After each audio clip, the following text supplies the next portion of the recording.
some time this afternoon to have a quick discussion around salary job ranges and what is posted in the pay ranges. So we've joined with me. We've got Paul Reiman, the founder of Nova Partners. We've got Krstin Palmer. Krstin, I'm sorry, remind me where you were at. It's a company called Safe. And then we've got Megan. And where were you at, Megan? Case Systems. And we've got Scott Boynton, who's the head of total rewards for Gentiva. So a couple weeks ago, I posted a question on the World at Work forum, really asking, why aren't we posting as organizations? Why are we only posting subsets of the ranges? Is that doing our organization a disservice in terms of how we are able to attract candidates? So my thought initially was, if we're only going to post a subset of the range, isn't that going to discourage folks that are highly paid in their current role or highly proficient to apply? And as we kind of walked through this, we went through the journey of kind of conversations on the World at Work forum. There were a lot of interesting perspectives brought to mind. And as I think of one of the first perspectives that I think were brought up was, posting the entirety of the range may not be good for the candidate experience. And I think, Scott, you had mentioned one thing that is kind of, I think it said, if we aren't typically going to hire in the fourth quartile of the range or a higher end of the range, it's impacting the client experience. They're getting different expectations, and it's overall a poor experience for the candidate. And I want to kind of see what the rest of the group thinks about that in terms of a candidate experience. Scott, did you want to elaborate on that? Because I know that was your response. Well, I just think that if you are, one of the things that I saw in a lot of different responses was, if you post the entire range, people will naturally gravitate toward the top of that, and that may not be at all what you have in mind for that role or even that particular candidate based upon what you think they're bringing to the table from their resume.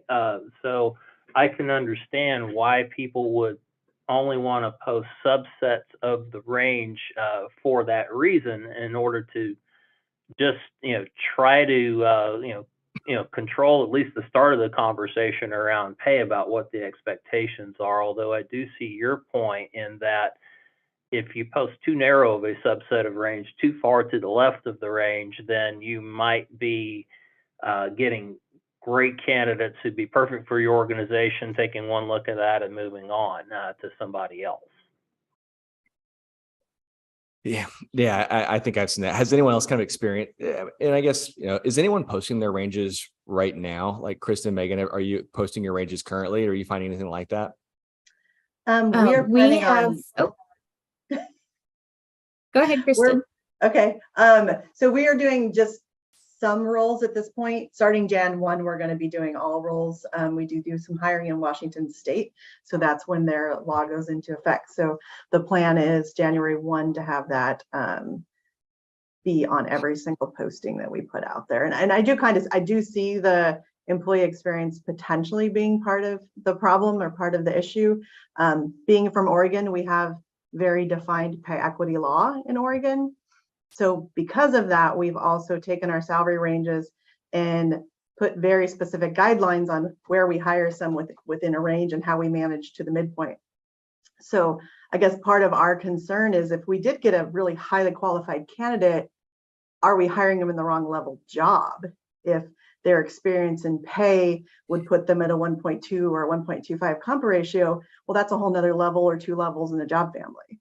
Sure. So is that another issue, or is that the issue as opposed to how we're managing the pay? Yeah, it's interesting that you mentioned that the pay equity and the internal equity perspective. Yeah, I think there were some folks that had mentioned that they're posting their ranges based on where their current employees are sitting to help manage pay equity considerations. Thoughts on that kind of an approach, or kind of using what you currently have from current salaried employees or current incumbents to post their ranges? We're basing what we're going to post on our salary placement guidelines and how we manage the salary placement. Aligned to your comp philosophy? Yeah. Okay. Megan, what about you? Yeah, I think that in my mind, pay transparency laws are really focused on let's give candidates and employees an opportunity. Let's balance the scales a little bit.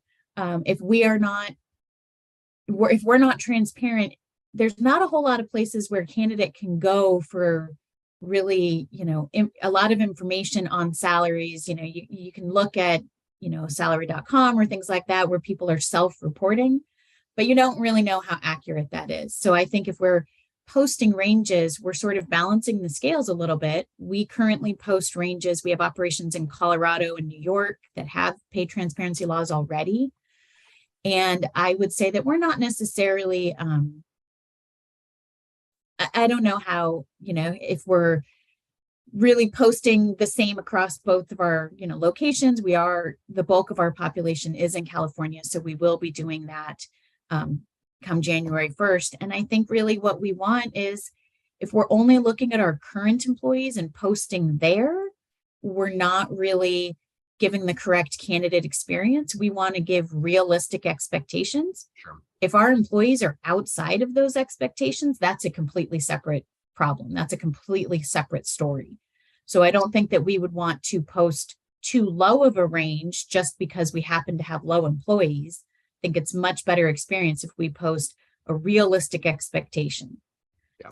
We're not going to ever hire somebody at the 75th percentile. That's just not realistic. So even if we have an employee at that level, why would we be posting down there? Yeah. Instead, we should be working that problem separately. That's a whole separate problem.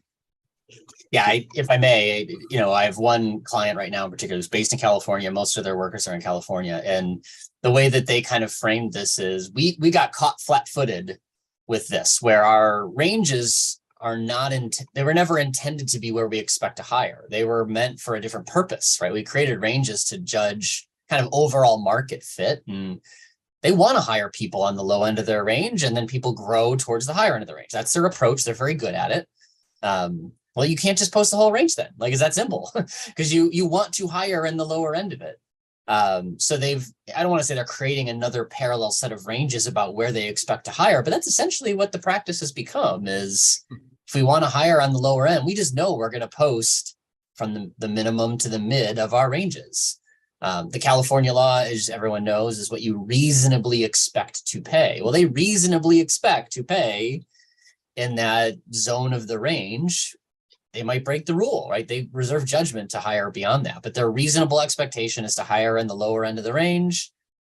And as a result, that's what they're going to post, right? I think that's kind of the reality that we're all facing, is our ranges weren't always built to be posted. And now that they are, we have to think, well, what does it really mean to post that number? And what are we trying to get out of that posted range? Mm-hmm. Yeah, no, I absolutely agree. And I think too, thinking of folks that have, like Megan, you mentioned that you're hiring in New York and Colorado now. Has that really, since the pay transparency laws have gone into effect, have you noticed that it's changed, how your approach is, the comp philosophy, the quality of the candidate, from like a comp approach all the way to the candidate or the recruiting approach? Has it changed much? I would definitely say that our comp philosophy has not changed in any way. We are definitely one of those, as you start a position, if you are coming in with little experience or little training, yes, we're going to hire you at the lower end of the range. I don't think that any of these laws have changed our philosophy. I will say that I am not a recruiter, so I couldn't tell you how this is impacting, how many candidates we're getting. We are still, actively hiring in those locations and doing a decent job of it. So I imagine that it's not really impacting that so much. But I think in general, a lot of our recruiters are sort of posting in that 85% comp ratio up to, 100, 105, because we are unlikely to hire a unicorn at 120% comp ratio. To Kristin's point, if that's what we're doing, they're probably leveled incorrectly. So why would we want to create that, problem right at the beginning? But to Paul's point, if you're hiring somebody who's coming in less experienced and you want to grow them, absolutely go toward, the lower end of the range, which could mean we're going to have to do this, job by job, rec by rec, not looking oh, we're always going to have the posting range for all of our assembler threes at, X to Y. We're going to have to look at it job by job, position by position. What are we actually looking for in that, in that rec? Yeah, and one of the things that I saw someone post was they would look at, they may have the same job but posted in more than one location, or posted more than one time over a period of time, where they would reasonably expect kind of I think the phrase someone used was like a worker bee to come in at this location to do this job, but for the same job they need someone that's a very high performer at a different location. Maybe it's an underperforming location that they need to like someone that can come and turn things around.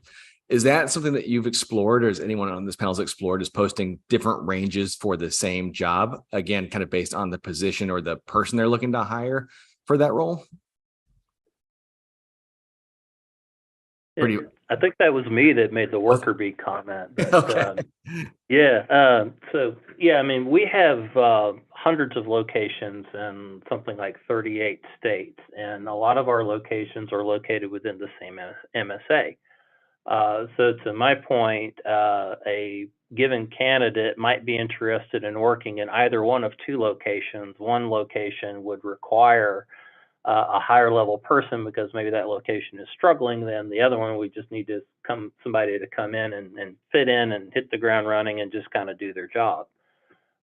So in that kind of situation, we would be I don't know how that affects the candidate experience, but I think that somebody would reasonably wonder why two locations maybe 20 miles apart pay so differently for the same job. Mm-hmm.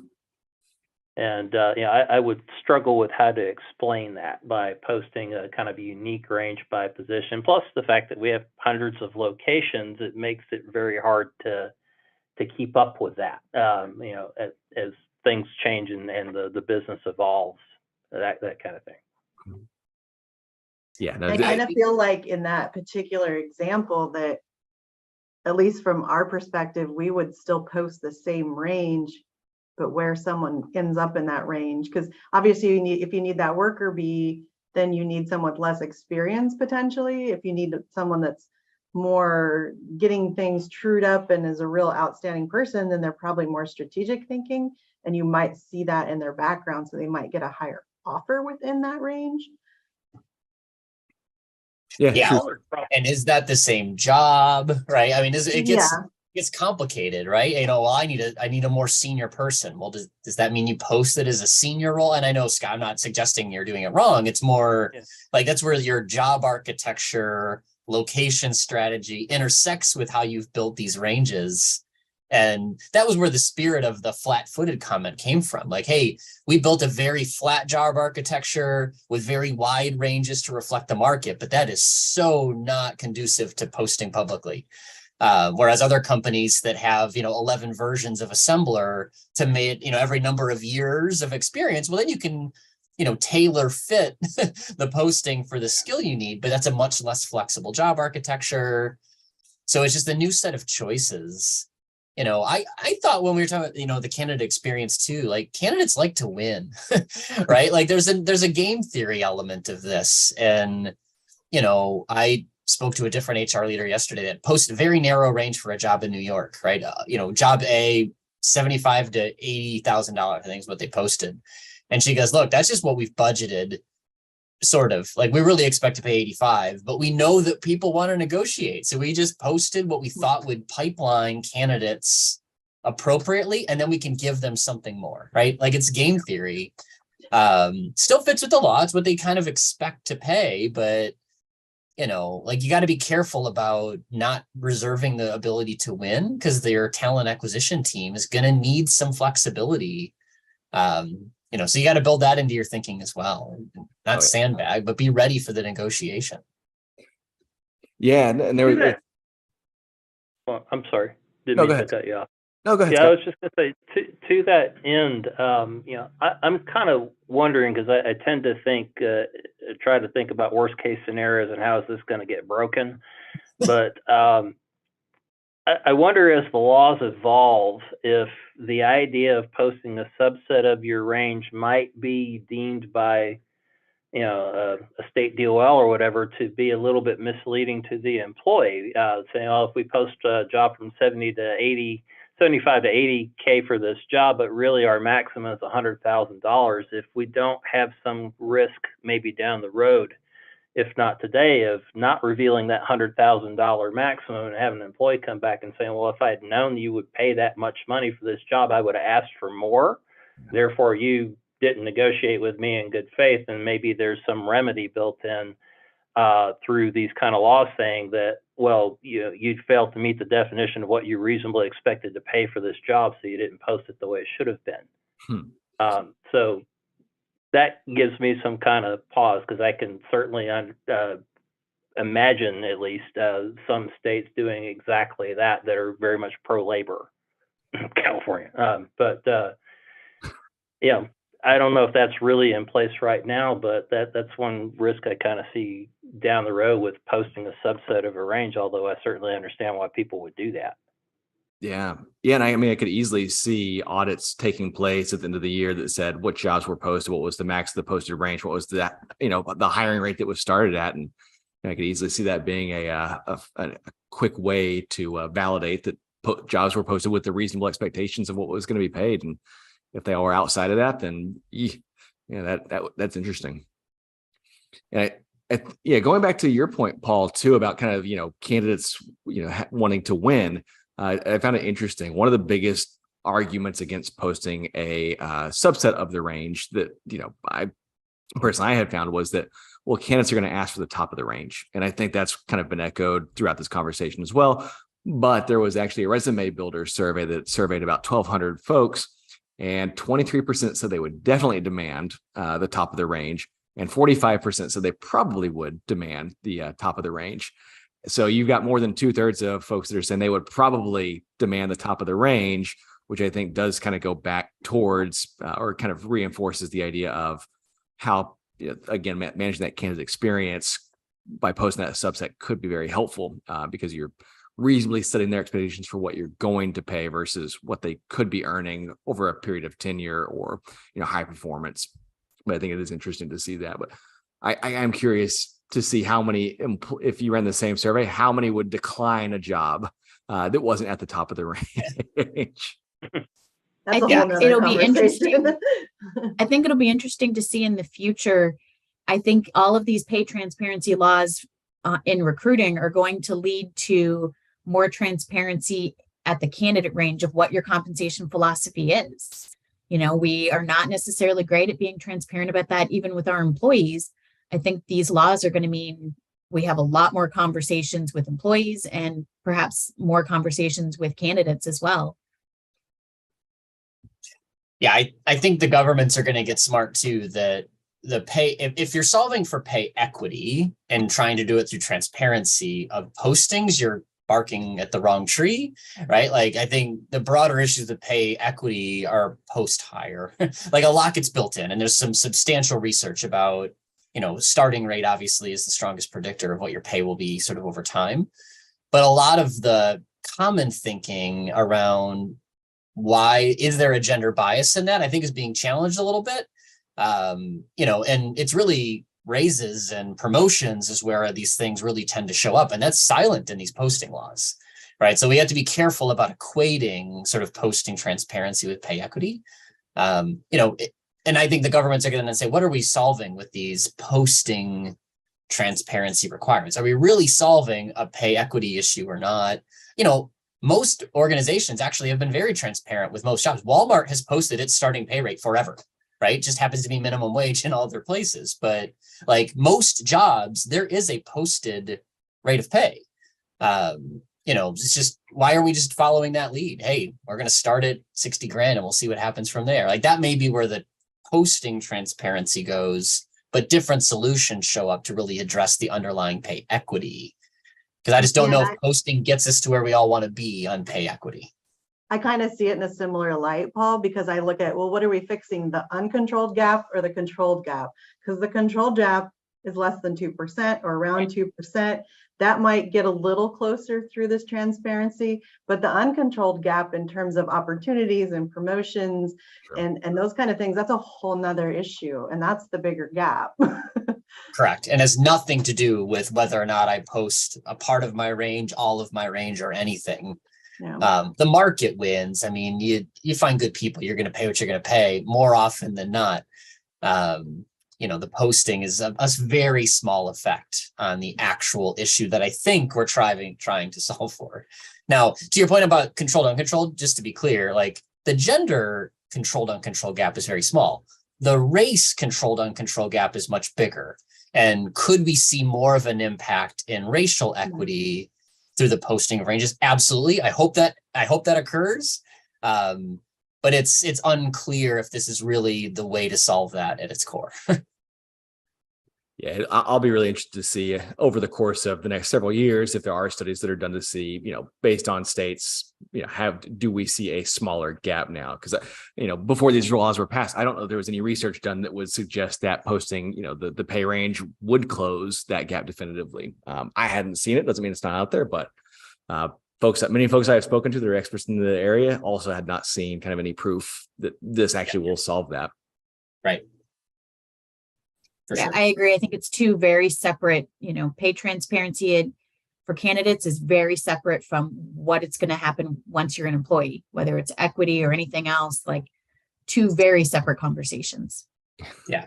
The other thing to raise, and I know we'll run short on time here soon, is, we're all afraid of the government coming back and saying, hey, you did this wrong, right? California's charging some not insignificant fines if you don't comply. But the risk of our current employees reacting negatively might be greater than the risk of the government coming to get us. Mm-hmm. So that's the other argument that I hear a lot for posting a subset of the range is, let's assume for a second my employee base is evenly distributed throughout the range, or a normal distribution. Do I want half of my population feeling like they're low, right? Because not everybody's public with their ranges internally. Now, of course, that's part of the law too, but you just want to be careful about posting something that makes a current employee feel like the new hire is going to get more than them, right? So that's a risk in itself. So that's the other argument I hear for, I'm going to post the bottom end of the range, so at least my current employees feel like they're at or above what the new person's going to get. And then we'll separately manage the change associated with posting our whole range to the internal team. So it's sort of segmenting your risk a little bit and controlling that a little bit further. Very good point. Well, great. Well, as Paul mentioned, we are just about up on time. So wanted to kind of, I really do appreciate everyone taking a couple minutes out of their day to kind of walk through what I think will continue to be a pretty interesting topic over the next several months. So Paul, Krstin, Megan, Scott, again, thank you guys so much for, first of all, taking the time to respond to the World at Work, question that I raised. It really helped me kind of look at this a little bit differently and change my perspective. And then thank you again for the conversation, the dialogue around that as we get this posted. I'm sure other folks will find it very helpful. So thank you guys so much today. Cool. Thank you. All right. Well, thanks everybody, and have a great weekend and great holidays. All right. See ya.